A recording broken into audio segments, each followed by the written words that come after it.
We're back. We made it. What's up, campers? Episode 103. We've been doing this for a long time. Camp counselors are back, dude. They're not stopping. No. Are you nervous right now because you have nothing? The education must begin. Yeah.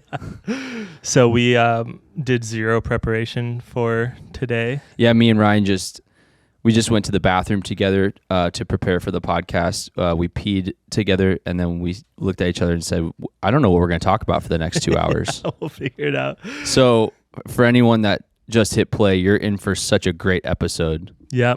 What have you been up to since I last saw you? What have I been up to? I've been cleaning up the studio, bro. Yeah? Yeah. I've been getting rid of some stuff we don't need. Like that shitty couch? Like that shitty ass couch. I took the couch out. I got a new couch. I got a $4,000 genuine deer leather couch, deerskin couch. It was $4,000 new. I got it for $400 on OfferUp. How many stains? One. One? Did it come with the stain or did you already stain it? It came with the stain. That's nice. But dude, it's a sick couch. Nice. It's making it campy. You know what I mean? Yeah, I haven't been in there for a while. You got a new desk too? I got a new desk. I also found a desk, a mid-century modern desk for $40. Okay. You're like a real OfferUp guy. I have turned into a big OfferUp guy. One of my friends has been training me on how to strike deals on OfferUp. I don't like doing OfferUp. Do you get nervous when you meet them? No, I think that's my... at first, I thought that was weird, but now it's a part of the journey. Do you get like weird people? I remember one time I sold something and this guy pulled up in this truck and he was like obviously on meth and he had so much shit in his truck that he was obviously just like stopping and buying tons of shit off OfferUp and trying to like sell it. But it was a very, very weird encounter. Yeah, so I just bought a new chair for the desk at the studio. And it's like an $800 chair. I got it for like $250. Okay. And this guy pulls up. He's like, tells me meet him at the apartment complex. I'm like, oh, he lives here. I don't know if he even lived there because he pulled up and his apartment complex. I'd met him in an apartment complex, but he like pulled up and had like 30 chairs in the back of his car. Yeah.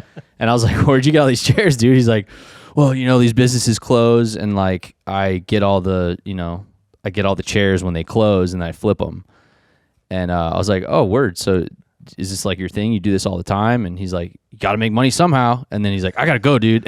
He gave me the chair like, and he like peeled out. Like super urgent chair business going on right this second. You got to get out of here. It's crazy though. Some people, their whole job is flipping stuff on OfferUp. Some people make a lot of money doing that. It's pretty wild. It just seems like so much work to like buy all these items and then try to make like $30-$50 off each thing, well, and then you have to meet a person for every one. But I don't know. I mean, like I met somebody in the parking lot for the raccoon painting. That was a nice interaction, but she wouldn't stop talking, and but the story, 115 degrees out. The story of how you got that is what has meaning in it. Exactly, and that's why I did that one, was just for the story. It had nothing to do with the painting. Yeah, I needed to see the person who painted that by hand, like whose vision that was. Yeah. She was so fucking excited to have sold something. Like there's no way in hell that she had ever sold a single thing in her entire life. It was her first sale. It was her first sale. And it was on like Facebook Marketplace, you know, the trenches of resale. And we went to Target and it was like 115 degrees out.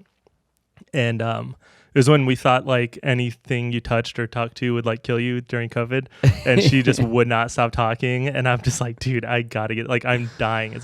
It's so hot here, and she just was nonstop talking about like her inspiration of the raccoons and the story. I think meeting random people on OfferUp is really exciting. If you're willing to like go there and have that discussion with them and like ask them stuff. I'm not.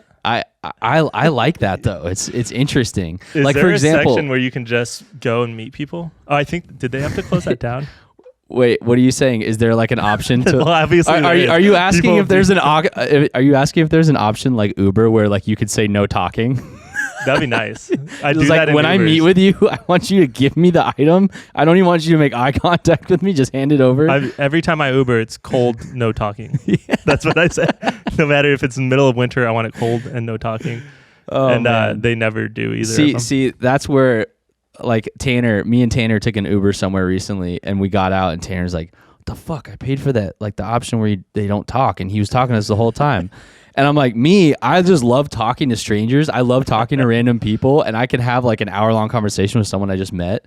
So I enjoy that. I'll pay extra. I'll pay extra to talk. $15 extra if you will talk to me about my life for 20 minutes while we go. God. Dude, one time we were on tour. We played some show, and I was flying home early. So we played a show. I had to get up at like 5 a.m.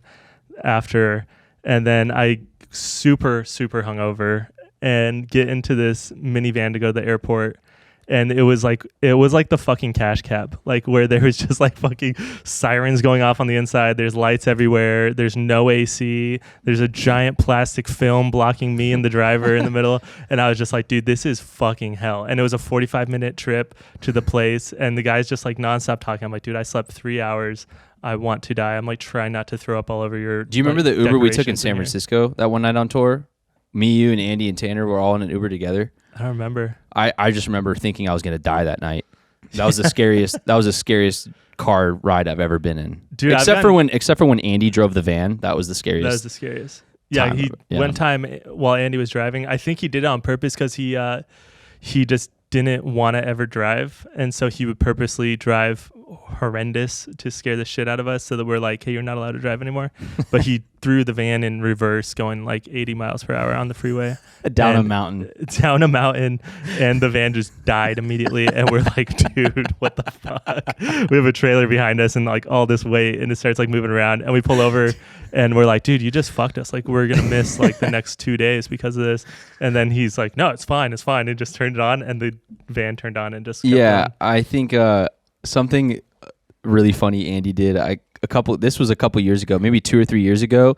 We had to go on tour again. You know, the agent called. You guys are going on tour again for 2 months. And I remember Andy like came to practice, and he made like an announcement to us that he has retired from driving, and that like he's like, I don't care what you guys say. I know you're gonna call me a bitch, but I'm not driving the van anymore. I'm going to lay in the back. And I'm not driving. My hands sweat too much. I get too nervous. I don't like it. And I'm just not driving anymore. He would get such bad anxiety anytime we go over bridges. And like there was one time where we were in Virginia. I think it was Virginia, and I was driving, and it was like a 25-mile bridge. Like it was like the longest bridge I've ever seen in my entire fucking life. And it like started going underwater, and I was like, I have fucking horrible anxiety as it is too. So I was like starting to get like a little nervous, and Andy was sleeping, and we're like, Andy, wake up. And he looks up, and it's just like this straight up bump over like the highest peak bridge that we're going up, and he's just like, it was so funny. I just remember like anytime that we were going through something like really sketchy, we'd wake him up so that he would see and get scared, so that he could be scared with us. He'd like, feel my hands, I'm not lying, like I'm nervous. And we're like, dude, I'm not feeling. He's like, feel my hands, they're really sweaty, I'm not lying, feel them, they're sweating. It's probably because you drank the entire night. Yeah. Haven't slept. That's funny. Yeah, I went fly fishing like last week. Is that why you sent me a picture of you in trousers last night? Trousers? They're called waders. Aren't trousers just pants? I don't know. They look like trousers to me. Yeah, we could look up the Is that what they're called, waders? See, if we had a computer, we could look up the difference of trousers and they're called waders, and you just go through the water like they're waterproof, and then you put boots on top of them. Do you think you're good at fishing? I am. I didn't catch anything. How many times have you been fishing? I feel like you have this overconfidence in fishing. I've been fishing, like, what do you mean? I mean, I've gone like ice fishing like 3 times. I've done deep sea fishing once. And then I've been fly fishing like 5 or 6 times. So you're intermediate. Yeah. I mean, I'm like way more advanced than you, but if you could call it intermediate to somebody else. Well, but yeah, to you, it's for not. sure. But yeah, no, I really do like fly fishing though. It's fun. I want to go fishing. I've been wanting to go fishing with you and Mouse because I haven't gone fishing, I'm not kidding, since I was probably like 12. Did you go on like a boat with somebody? Yeah, my dad took us deep sea fishing, and the whole family hated it, and my brother and my mom got seasick the whole time. Yeah. I think I remember enjoying it, but he enjoyed it the most because he was just sitting on the edge of the boat with a Corona and like just having a great time. See, that's the thing. Like ice fishing, you don't do anything, so you're just drinking the whole day, and you're just waiting for it. It like pretty much catches the fish for you, and then you just run out there, and it's really fun. Like last time we went, my dad liked to go on vacations that he enjoyed. Yeah, I think I would do that if I had a bunch of kids. I'd be like, we're gonna do something I like. We are not going to Disneyland. We're going to Cabo. Yeah, that's where we're going. Is that what you guys did? Like Dad, not Las and then Vegas we get. again. I just remember getting in family arguments because my dad would want to go eat at the nicest Italian restaurant in whatever city we were in. Yeah, and my mom would get angry because she's talking about how the kids wouldn't like that, and it would turn into an argument because he's like, well, I make all the money and I'm taking us on vacation, so we're going to go to the Italian restaurant that I want to go to. I mean, I have such a stressful, hard time traveling with just my wife. I could not imagine having kids and trying to travel. I would lose my fucking mind. I'd be the guy that like I'd be exiting the plane with like duct tape marks all over me. They would have to keep me to my seat. I'd freak the fuck out because it's too much. I think it's just too much to try to deal with. Like, dude, I got on a flight once and this lady had a baby and they didn't buy the seat. It was like a kid that could like walk. I don't know how old it was, but she was like, so it wasn't a baby. Well, it was like a baby. So wait, this baby, I don't know if she was talking. This baby knows how to walk. Is a walking baby. Yeah. She was boss baby actually. She was very unchill on the flight and she like was eating, like immediately as soon as the wheels come up, she shits her pants like immediately, and the mom does nothing. And then the baby puts her hands in she's eating like goldfish and then starts trying to shove them into my mouth while she smells like complete like human shit, little human shit, little baby shit. Yeah, and she's just putting her fingers in my mouth. I'm like, what is this kid? Like, stop him. It's not her. Your kid. Like, what is it going on? And the mom's just like, I'm sorry. She's like just so like talkative, and I'm just like, you gotta do something because I don't want your baby's little shit hands in my mouth. I'm not trying to like get sick, you know. People are wild though. I love like that was one thing with like goldfish. The pandemic is the uptick in just insane videos on airplanes. I think that was my favorite part of COVID was watching the people with masks like fighting each other. It was just like anything because everybody was so wound up, and then they weren't serving liquor. Like this is what I think it was. They weren't serving liquor on planes, so people are getting fucking trashed before the flight. Well, a lot of people get super anxious before flying. Yeah. But like, so usually you can have like a couple drinks on the plane. So you're not like blacking out before you get onto a flight. And here people are like, oh, I have a 6-hour flight. There's no alcohol. They just were getting completely trashed. They go on there and then whether they believe in masks or not. And this poor like, you know, flight attendants just like that. Put your mask on and they're like, fuck you. And it's just like, then you're duct taped. I didn't even know that they removed alcohol when that all happened. Oh yeah. This is just because they just didn't want anyone moving there. So you're not allowed to drink water? I don't know. So you could drink water and you could like bring snacks. It didn't make any sense, but none of it makes sense. Yeah. It's wild. It's pretty crazy, but yeah, I love those videos. Dude, my wife's a nurse and she was on a flight. She went to Vegas with a bunch of nurse friends and they get on a flight and right before it takes off, like, you know, there's always like one guy that's last and this guy runs in, like bigger fella, and he's like running and he just falls over on the inside of the flight, has a full-blown heart attack like there. And they're like, are there any nurses on the flight? She's with like 8 of them and none of them were like, they didn't want to be the ones that had to do it, but they go and like luckily there was like 2 of them went and helped this guy, and then there was like a doctor on board too, and they got this guy, but this dude pretty much like died in the air, and then they like revived him and got him off. But they just like afterwards they waited and they just like sat down and they went on the flight. Like there's no way in hell I would keep going. It's wild, dude. My one of my uncles died of a heart attack on an airplane. Really? Coming back from Hawaii. Yeah. Damn. Pretty crazy, dude. I wonder why that happens. I feel like that happened. Like people have heart attacks on airplanes. Yeah, it's brutal. I was on a plane once when that happened. Someone passed out in the middle aisle, and it was kind of crazy because for a while there was like this huge commotion at the front of the plane. I didn't know what was going on. And when you're flying and that kind of like startling energy starts happening, the worst thoughts go through your head.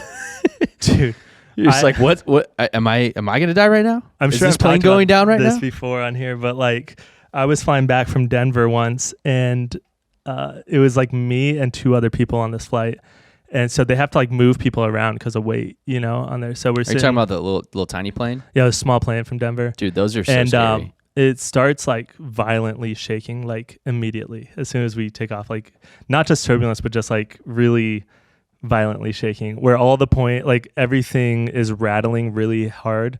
And so all the flight attendants just put on like their fucking race car seatbelts. You know what I mean? I'm just like, dude, what is going on? Like, why do they have special seatbelts and we don't? And they're all just freaking out. And I can tell it's like usually I'm like, okay, if the turbulence is fine, but like the flight attendants are still walking around, you know, this is like normal.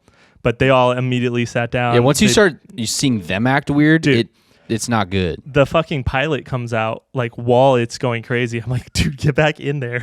This is not going first of all. Second of all, he comes out and goes up to a flight attendant and just starts whisper yelling at her like, and I'm just like, oh shit. And they all look terrified. And I'm just like, there's no gas. There's no gas in the plane. Something's happening, dude, because you're violently shaking. It's me and like literally like one or two other regular people, and everybody else is full NASCAR regular people. Like, dude, you're in the regular person category, dude.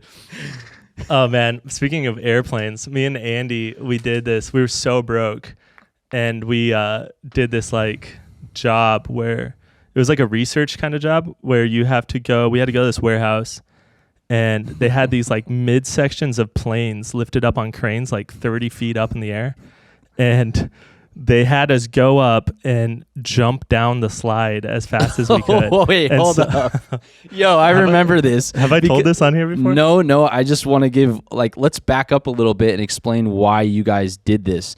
This was like a job you found on Craigslist or something, wasn't it? No. So Andy's sister, Selena, was like, at the time, she was one of those people that find people jobs. I forget what it's called. But she worked for like some agency, and she's like, hey, if you guys want to do this, it's like $250 for a day. And I was like, broke. And this is like peak alcoholism, Ryan. Like I was just, every dollar I had was just gone immediately. And I was like, oh my God, like I need $200 like incredibly bad. And so me and Andy go there, and it's us and like a ton of like old people. And so the first one is like, they only lift the midsection of the plane up like 10 feet, which is still is kind of like a big drop when you're looking demoing down. The slide. So we're demoing the emergency slides. Yeah. And so they put the slide out, and they have all of us line up in one by one, and they go, all right, you have to run, get to the edge, and then jump. Like you have to jump and then like sit your ass down the thing to slide down. And I was like, cool. And they didn't tell us to like wear anything special. So I'm wearing like a t-shirt, and everybody's just like, like they're like getting on the bottom of it because everybody's getting fucking rug burn the whole time. So a bunch of old people are just screaming. So, and also they made us wear these like vests with numbers on them. And then they gave me something like I was a fucking Tracy McGrady over my elbows to like block the rug burn. And so I'm standing there with a helmet on. Yeah. I look like fucking Allen Iverson. And I'm there, and like they go. And so Andy goes up, and they're like, don't sit at the top, just run and jump and go down. And so Andy fucking walks up, sits on his ass and scoots himself. And so he gets disqualified. He can't follow directions. He gets disqualified immediately. And Does he not get his $200? No, he doesn't get it. And so I'm like, oh my God, I'm here alone for 10 hours with these people. And I think it was a 2-day thing. And so I was like, dude, I have nobody here. I know no one. And I was like, all right, this is kind of weird. I started getting like anxiety, and I was like, you're just in this giant warehouse with a bunch of fucking airplane parts, and you're jumping around and you're like burning yourself on everything. And so we're going, and then they like, all right, it's time to do the real one. And so the meaning for the test was to see how many people they can get down the airplane the fastest. Like they needed to be able to get like 200 people down a plane within 3 minutes in order for it to like be this thing. So it was, so it's me and a bunch of other fucking loser, probably all active alcoholics there. And I'm getting just all drug addicts that need $250. We're like, I'm getting like lifted up on this crane, and I have to like link myself into the side of this crane. And I'm sitting there, I'm like shaking. I'm like, dude, you're 20 to 30 feet up in this warehouse, and it's high up there, and you're on this shaky little thing. I was like, okay. And they're like, all right, you got to go. And this dude just starts screaming at us like we're in the fucking army. And he's like, go, go, go. And just like we're fucking D-Day on this. Just yelling at the cattle. It was just to all run these through. people just running and jumping and like rolling over and holding their elbows and their knees and shit. It was so funny. And I remember I got picked up by my friend and I was like, dude, I don't have the money yet, but will you buy my drinks tonight? He's like, absolutely. And we went to Oh man, we had so many odd jobs especially when the four of us moved out to California together. Oh yeah. I remember us just doing the most random shit. I remember the first job that me and Andy got when we all moved out to Huntington Beach together when we were like 22 was a telemarketing job. And I just remember like 5 days went by and the guy like pulls us into the office, me and Andy. And he's like, all right, guys, we got to run through this script because like it was very obvious that we just weren't selling shit and we were really bad at our job. Yeah. And so he's just trying to get us to remember the script, trying to get us to remember it. And we just couldn't do it, bro. We were not good at that job. Yeah. But the characters that we met inside of that place, dude, the people that work in telemarketing, it's a different breed. Oh, man. I mean, after that, Andy got a job where he sold lunches to office places, but it was like pre-made meals. And so he had to walk around a cooler around. Yo, the first, dude, that's my favorite job Andy ever had. Me too. When he was the lunch lady, basically. Yeah. So the first day on that job, he goes to this like corporate or like big kind of cafeteria type, like industrial cafeteria place where they make all the meals at the beginning of the day. And he sends us a picture of him wearing a fucking hairnet and he's pouring ranch into a bunch of little containers. And we're like, what are you doing? He's like, this is my new job, dude. And so he has to pack up the lunches, put them in a little cooler that has wheels on it, and then he needs to drive to these corporate offices, get into like an elevator, go to like the top floor where they're having like business meetings. You know, like people with like real jobs are like, you know. Yeah, and real jobs I remember I want to bring ranch. this up because this is what I think of when I think about that job that he had. He came home one day and tried to convince us that one of the girls in the meeting when he brought the lunches thought that he was hot and wouldn't stop looking at him. No, yeah, he said that. And then he ended up actually getting her number. I'm like, dude, you're the guy that walks around an office of people that have real jobs. And you are just some guy with a cooler trying to sell microwavable lunches. And she's like, dude, I don't know. She's like, I think I actually have a chance with her. It's like, dude. And the thing is, Andy probably did. Yeah. And he probably did, dude. That was his charisma, dude. Yeah, he was able to just get people to completely forget that you're the guy selling me little ranch packets. I wonder if he had the hairnet on, if that would change anything. I don't know. I think he could still do it. There's probably a certain percentage of women out there that like a hairnet. There's got to be. There's got to be some kind of like. I mean, I feel like there's something for everyone. Yeah. Like if there's people that just like those things, and that's that can make you feel good if you're listening right now and you got if less arms than normal, or if you're got a growth that's like really noticeable. Like some people like want that growth. Yeah, and that's what we're all about at camp. Here at camp, you can wear a hairnet and you're still allowed to fraternize with the MILFs. Yeah. Oh man, yeah, dude. There's so many so I worked at this call center in Arizona before we moved out there. I saved up like a little bit of money, and we were like living in California. And then like before I knew it, I had $0, and I was like, fuck, I like waited way too long. And so Andy would like bring home those microwave meals, and I'd be like, thank God. And I would eat. Like that's like what I lived off of, was his leftover microwave meals at the end of the night. What was your first job? Starbucks? My first ever? Yeah, your first job ever. Yeah, Starbucks. My first job was Barrow's Pizza. Oh shit. And I wasn't even legally like allowed to work yet. They hired me before I was even 16. Because I think in Arizona when we were kids, it was 16, right? Dude, I think I just saw something where like a McDonald's somewhere here in America was hiring 5-year-olds. They're hiring like fucking like 10-year-olds. It was like 8-year-olds or something working like the late night shift at McDonald's. Could you imagine pulling up to a McDonald's and there's an 8-year-old taking your order? He's got acne already from all the fryer grease, and he's just he's going through puberty early. That's been like activated by all of the oil chemicals. Dude, I would lose my mind. That's so funny. But so you worked at Barrows. I still, to this day, I've never eaten Barrows since I met you guys, because of the stories about what you guys would do to the food. Yeah, dude. Should I tell that story about the making the pizzas in the back? Or is that kind of fucked up for like the company to get that kind of exposure? I mean, whatever. Really, it was a long time ago. Maybe nervous about what Barrows thinks about you? Yeah. Dude, I don't eat there. I don't care. So I was 15 and Barrows was right behind my house. So I would just hop the wall and go to work. It was a rad job. I loved working at Barrows. I worked there for a couple of years in high school. And but I will never forget this. So I started off as a dishwasher. I paid my dues. Yeah. So I had to wash the dishes. And dude, the worst part about washing dishes at Barrows is when you had to clean the wing buckets out, you'd spray the sauce that was in the bucket and all of the hot sauce fumes would spray back up in the air and you'd start inhaling it and coughing and sneezing. And there was no way around it. Like you just had to deal with it. So like you just be back there like coughing, sneezing, inhaling. It's like cayenne pepper in the air. Yeah, for sure. And then sometimes too, you'd find it when you had to take the wings out of the freezer, we would find like feet and like once in a while like a chicken head. Yeah, like and you were vegan at the time. I was vegan at the time too. Yeah, that's really funny actually. Anyways, so started off dishwashing, and then they were like, "Hey, Stravs, we're gonna move you to the line. Like, you want to make some pizzas?" And this is my big graduation, dude. I'm stoked. So I get up there. He gives me some dough.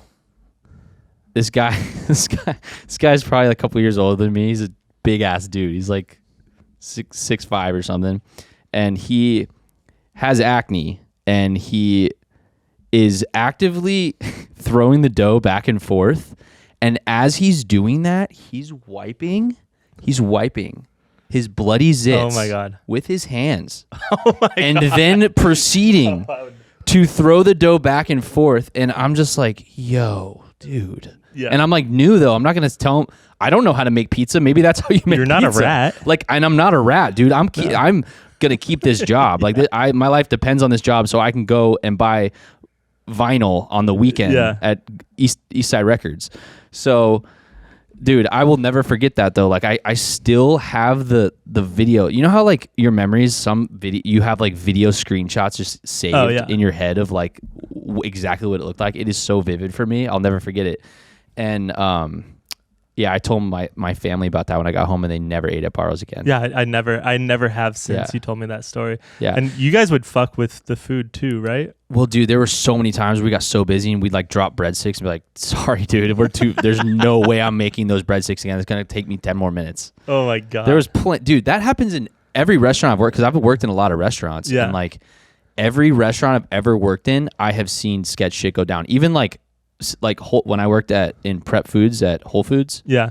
It does not matter how big the company is. There's gross and weird, nasty shit that happens at every restaurant. Yeah, I'm never going to eat again. You got to think, it's like if you're on this side of the wall and the customer's on that side of the wall, there's just simply things that they are never going to see. That's why I like restaurants. And what mama don't know, don't hurt her. I like seeing them cook.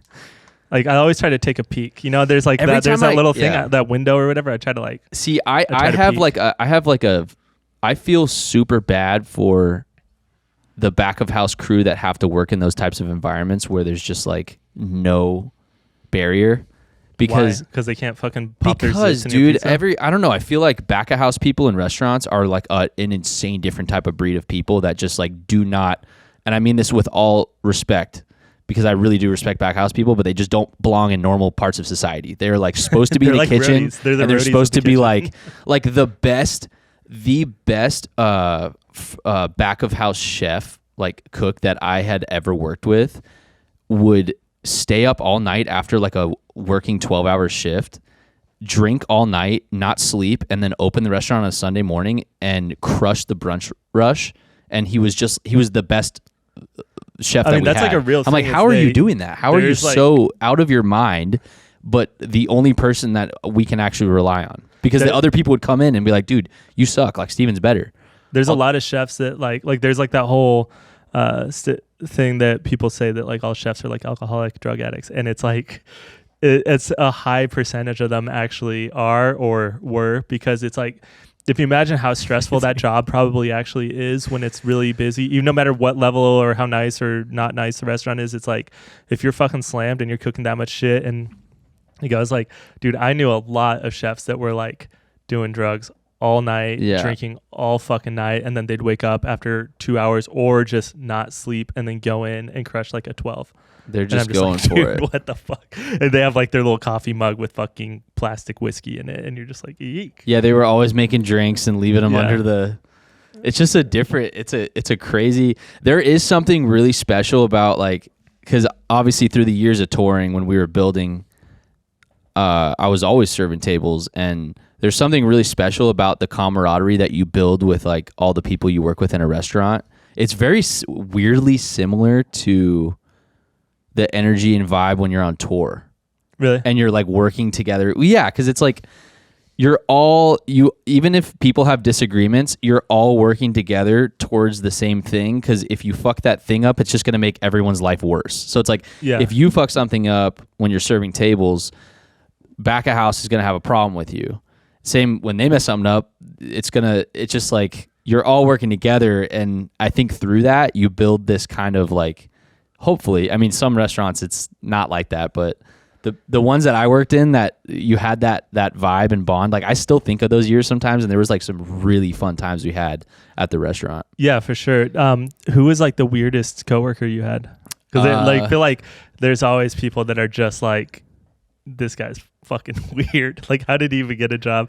Okay, like, so I don't want to say that he was the weirdest one, but he sticks out in my head because we had this dishwasher named Miguel, and he would sing and be in the greatest mood ever the whole like 6-hour shift that he was doing dishes. Like he's doing the job which everyone like just fucking hates and doesn't want to do, and he's just sitting there and he's singing and he's like laughing, and he had this like crazy loud laugh to where we'd be like trying to take someone's order and we just hear him like yelling, laughing in the back. Like, sorry, that's our dishwasher. He's having a great time right now. But we did have a kid named Butterfly. That's pretty sick. That worked in the back of house. He lived in his van. And, was the van traveled parked at the It was yellow. Restaurant? Yes, it was parked in the back of the restaurant.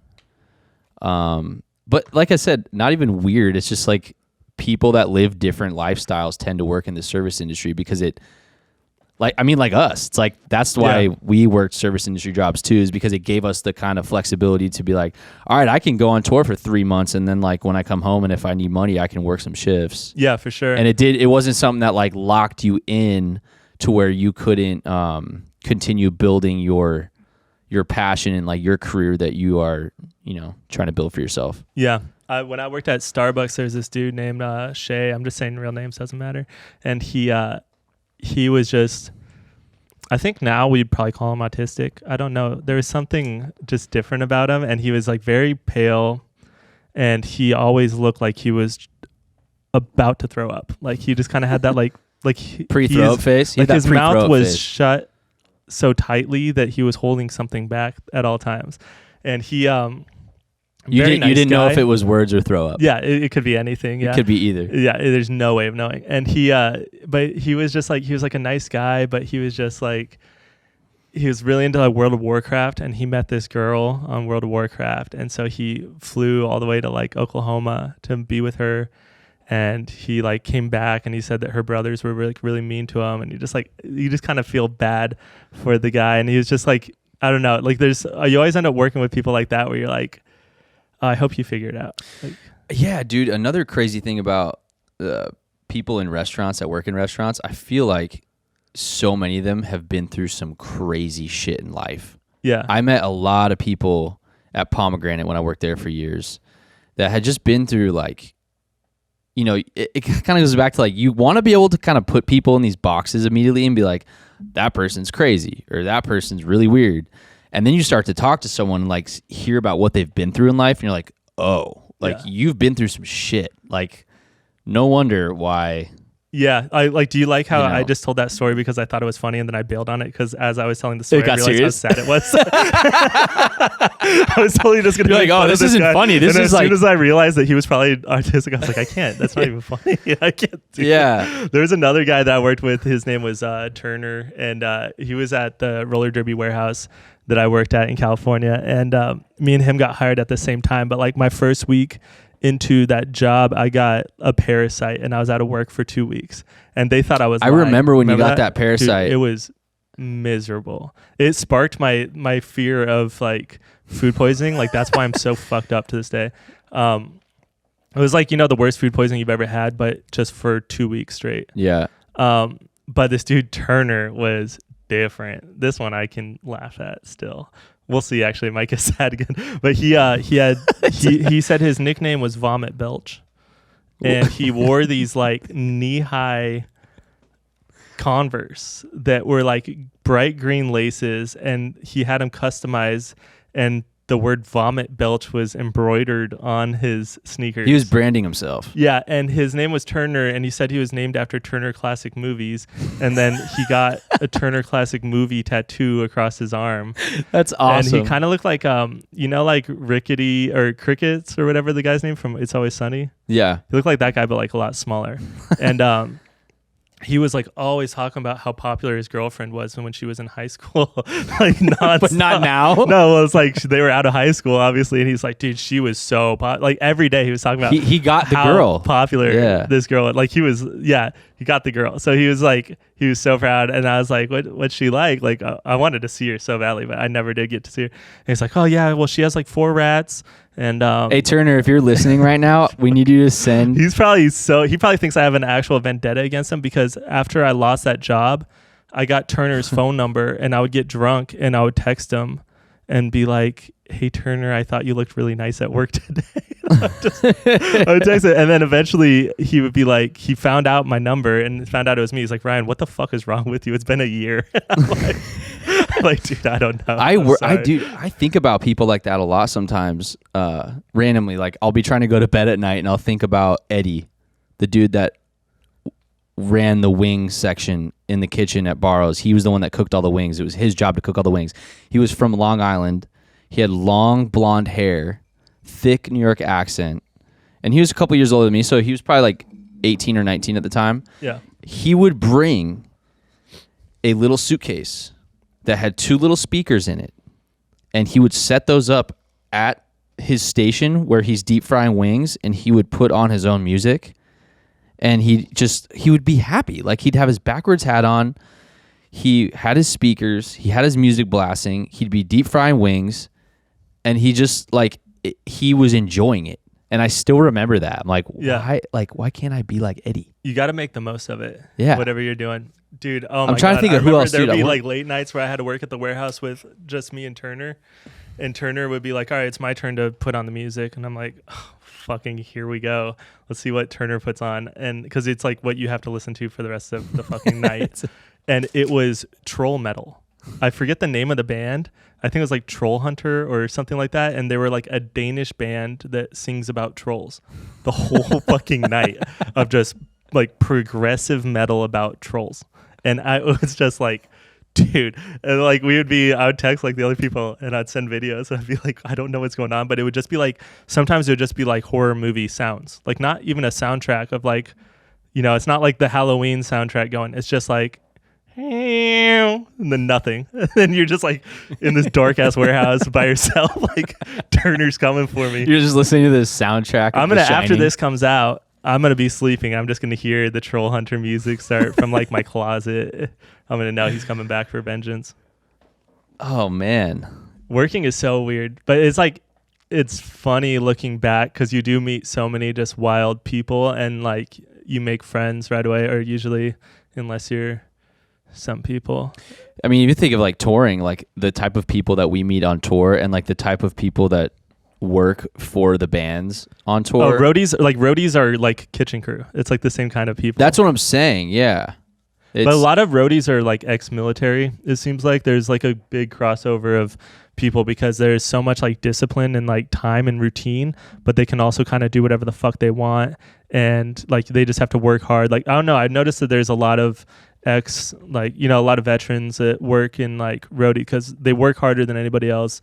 They can survive off no sleep and carry all the fucking weight everywhere. They've like been trained to get through that. But it's pretty cool. You meet like really, really interesting people, like on super, tour. super hardworking people. Yeah, and then they'll work harder than anybody else, and then they'll just party harder than anybody else. And you're like, dude, you guys got to get up in 3 hours and load this entire venue. Like, what are you doing, dude? But they would just do it, and then they'd get up, and they'd be like the next day. Like, I remember when happened. Andy convinced our LD, our lighting guy, on a tour once. Jonathan, shout out Jonathan Brecken, dude. I love him so much. Andy convinced Jonathan to stay up with him all night after a show once and drink. And Jonathan wasn't a big drinker. Jonathan wasn't a big drinker, and Jonathan, I think there's a part of Jonathan that wanted to impress Andy and show Andy like I can keep up with you. Oh yeah. The next day, it rained at the venue that we were loading into, and not only that, but the venue we had to load into next morning had stairs and a huge hill. So he was like almost vomiting, just dying and hungover, like lugging all of his lighting gear up this mountain. Well, no. So first, I get a fucking text message at like 7 a.m.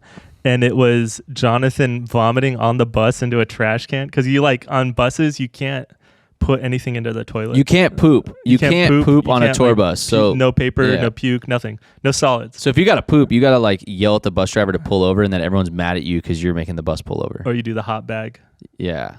But he was Jonathan. I got a video of Jonathan just like puking in, like sitting at 3 a.m. with just his arms around this like little office trash can, and it's just like moving all over the place. He feels like shit. And he gets up, and everybody's mad. They're like, "You guys never drink with Jonathan again. Don't ever let Jonathan go with you guys ever again." And we're like, "Why?" And they're like, "He slept in through the fucking load in." Wait, like, this would be a good moment to put on the screen the video of Jonathan doing the beer bong or chugging the White Claw out of the boot from Catastrophe TV. Yeah. We'll place it right here. Right here. There it is. All right, we'll do that. Yeah, and what else was his thing? He would always yell, "Come on. Come on." He would chug out of a boot and then yell, "Come on." Dude, he was the best. He is. He was, the best, man. But that was such a fun tour. We would post so much shit about White Claw because they once we started tweeting at them, or I started tweeting at them, then they sent us like a massive package of White Claws.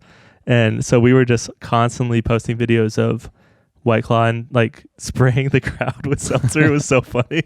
It was so funny. I love that. I remember we were in Florida, and we had like all these like Christmas lights, and we tied the White Claw onto it, and we like dropped it down to our crew 3 stories while they were doing merch. Lowering down. We bring it back up because you weren't allowed to bring beer down, so we like dropped their own drinks down to them. Oh man, that's funny. I really miss touring. Yeah. This is the longest we've ever been without being on the road. Yeah, this is the longest break we've had probably in like the past 6 or 7 years, honestly. At least, yeah. Maybe even longer, honestly. Definitely longer than that, I think. Because I don't think we really ever did a full year without touring in the past 8 years. No. It's pretty wild. It's pretty crazy, man. Even, like you and Tanner were at the studio last week, and we were kind of looking through some video stuff. And just like, if you look at the Catastrophe TV stuff, it's easy to like go through all these experiences over the years, and a lot of them kind of mesh together and not fully realize like how many crazy experiences we've been able to have and how lucky we are to like have those.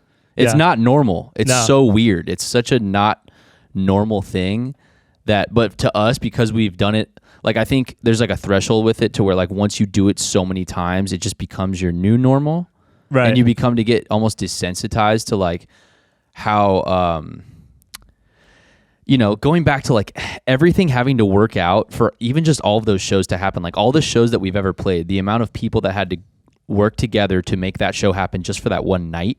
And we've gotten to experience that like thousands of I don't know how many shows do you think we played realistically? Like almost 1,000 probably. Yeah, do you think so. that's At over? least, yeah. Or No, I don't think that's over. I think it would be. Yeah, I mean, we played so much, and what I like is like any time I meet somebody, like no matter where they're from, I can relate to something with them just by having an experience in like their hometown. You know what I mean? Like for most part, like I've been to almost every single state and like been back enough times to every single state to have like a story from that area, or like, you know what I mean? Or like know like a restaurant that I like there. You know, it's kind of crazy to be able to like just automatically be like, oh yeah, I know what you're talking about. I know where you're talking about. And also just the amount of people that we know and that like we're friends with across the country, that like if I was ever, you know, out of town for whatever reason, I could probably pick up my phone and have somebody meet me there within 30 minutes and hang out, you know? Yeah, we made so many connections and friends, but because of the music, almost like, I don't know, it's a crazy vehicle to get you.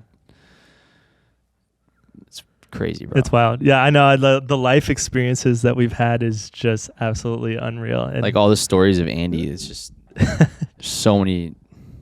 Dude, do you remember when we broke down? So we were coming back, I think, from playing Cali Roots, and we broke down in Atascadero. Yes. And we were stuck there first for of all, like 6 days. Atascadero is in California. Is it in California? Yeah. Okay. But that word, I believe, means stuck in the mud. I think so. I'm pretty sure. Yeah. But dude, it was the creepiest, most like meth head town. Oh my god. And our van blew out, and it was when we first started touring, and we had a new management company, and there was a part of us being naive was like, oh, like we got these big time managers now, like let's just call them and they're gonna get us out of this. We called them and we were still stuck there for 4 days. Dude. Like nothing really, like I don't even know what they did. They probably did what they could at the time to help us. Yeah. But realistically, what are they going to do? Yeah, no, but I just remember going to this bar, and the moment the four of us walk in, we're just like these four little skinny white kids from Arizona. The bar stool swivel. Like the four people in this bar just look at us and give us this look of like, you don't belong here. What the hell are you doing in this city? There's been so many times like that. But like, so that one, I remember I think I owed the band money or something. So I paid for our hotel for like 6 days. So I got the absolute cheapest, shittiest fucking hotel for everyone. It was like we were all splitting like a Motel 6 in Atascadero with like 4 or 5 people in there. Well, first of all, we should explain too that in the early days of touring, we never got 2 rooms. No, it was 6 guys, 5 to 6 guys, depending on how big our crew was, in one room. 2 people per bed, 2 people on the floor. So that's 6 people shitting in one little bathroom. Or trying to shower. Yeah. And like manage like, hey, we have 20 minutes left and we have 4 people that need to take showers. Yeah. Dude, that was fucking hell. Anyways, I remember one time we left and we're like, let's try to go into the town. So we like, it's like a 2 hour or like a mile and a half walk or something, 2 mile walk or something. And we start walking and this guy pulls over and he's like, do you guys want to ride? And we said yes. We said, yeah, wait, didn't he take us to the movies? Yeah, so we were like, he's like, where do you guys want to go? And we're like, we don't know. Like, is there anything out here? And he's like, we're bored. Like we basically told him like, we're bored. Yeah, we're bored. Like, we don't know what's going on, dude. We've been here for 4 days and there's like a Denny's and nothing else. Like, what do we do? And he's like, all right, let's hop in. And we all get in his scary fucking van and just are like laying down because there's no seats in it. And fucking takes us. I forgot about this, dude. And there was no, like, his windows were completely blacked out and covered. I think we all. Dude, you're making that. Is that real? Are you making that up? No, do you remember? And so we go to the movie theater, and there's the only movie that we could watch was Chernobyl Diaries.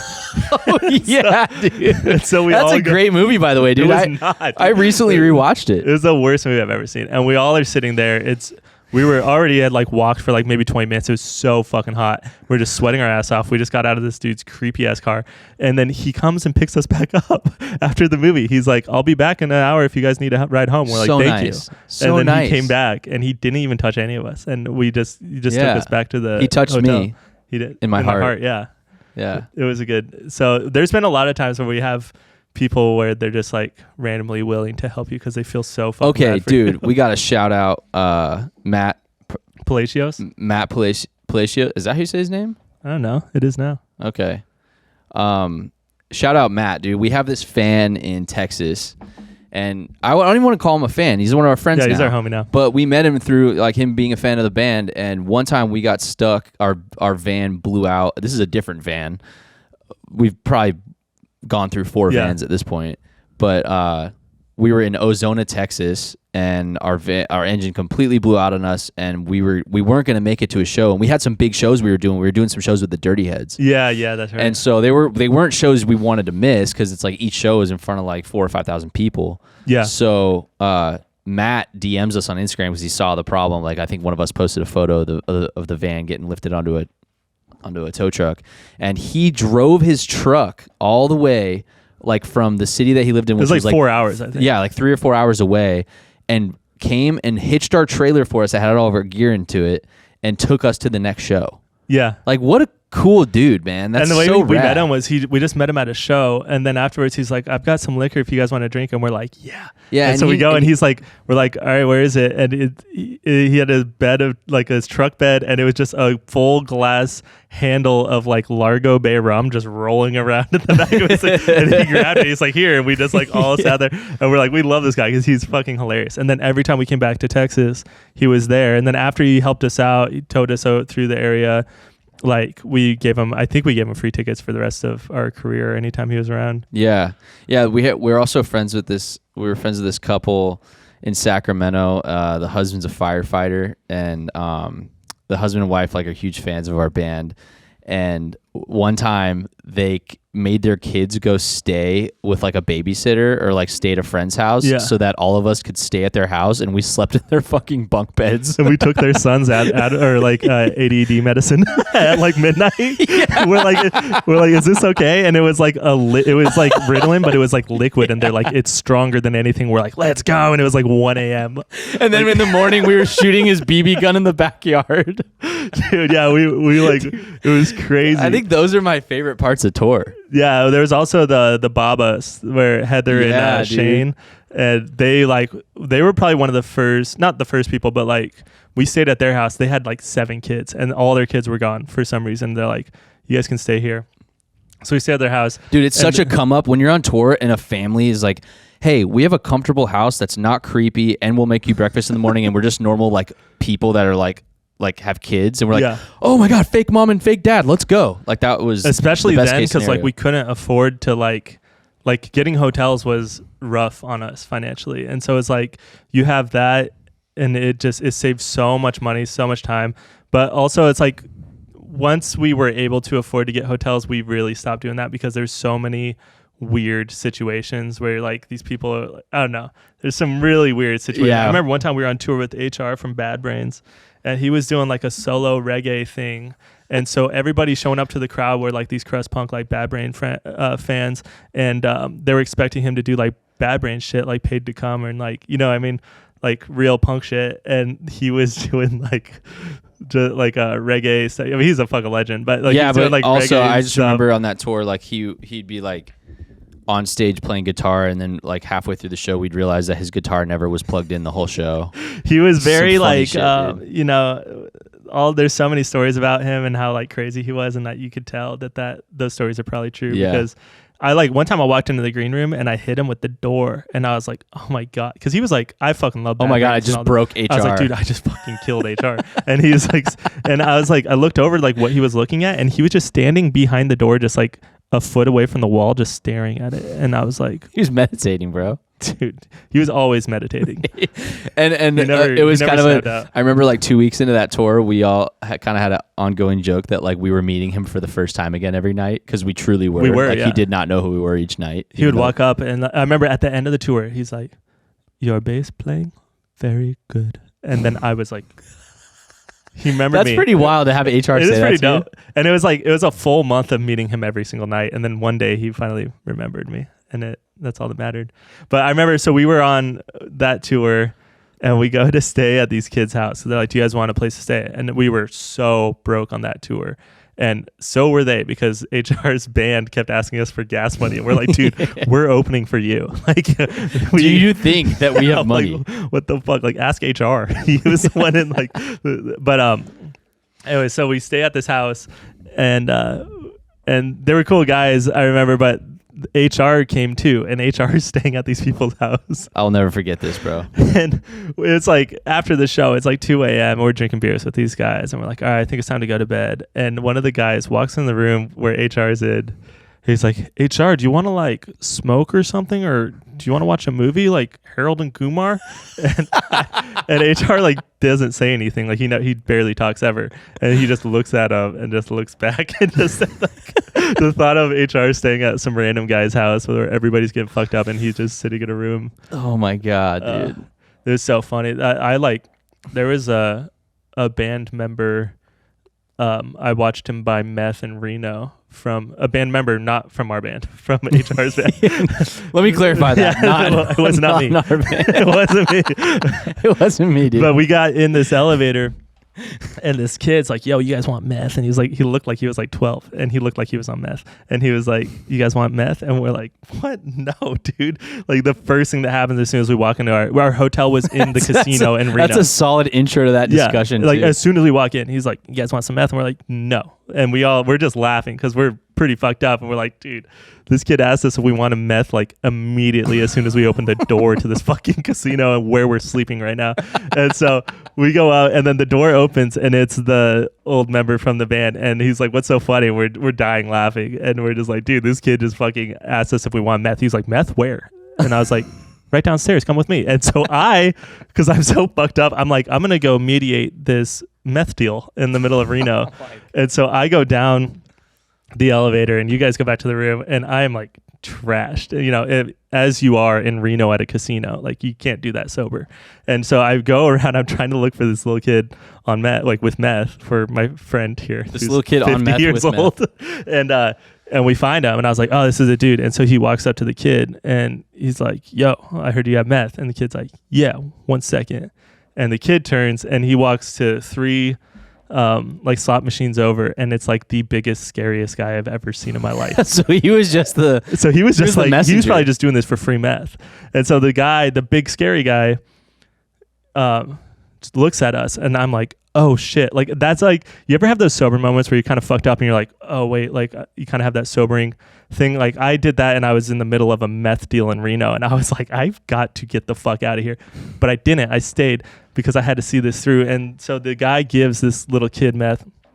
Little kid turns around, gives my new friend meth, and the guy looks at it, and so the way the kid does it was he just goes like this, and he just opens up his hand and just like no bag, just raw meth into this guy's fucking hand in the middle of Reno. So he's standing there like this with meth, and there's security guards like walking around, and I'm just like, what am I doing right now? Like, this is crazy. And the guy's like, what the fuck, no bag? And he's like, no bag, just that. He's like, where's the money? So the guy gives him money, and then he's like looking at it, he's like, is this salt? And the kid's like, no. He's like, wait, are you fucking kidding me? Did you give me salt? And then the big scary guy like turns around and stands up, and I was like, get the fuck out of here. To the guy, I was like, you're done. You just lost $20. Like, deal with it. Give it up. It was fucking scary, dude. And we left. I will never forget that moment of mediating a meth deal in Reno. Good times on tour, huh? I bet my parents, like every story I tell about like touring in the early days is probably exactly what my parents thought was going on while I was on tour in the band. That's why they were probably afraid for me. Yeah, it's good you don't. It's good you don't do that stuff anymore. Yeah. Well, I mean, I never did meth, but yeah, at least it's good that I'm not mediating meth deals. Yeah, it's pretty good. That's pretty good. You've come a long way. Yeah, we've grown a lot, What time are we at? Are we? Yeah, how far? We're an hour. We're at an hour. Yeah, let's call it. Cool. Episode 103. 103? Yeah. Yeah. See you guys next time. Out. Thanks for coming to camp.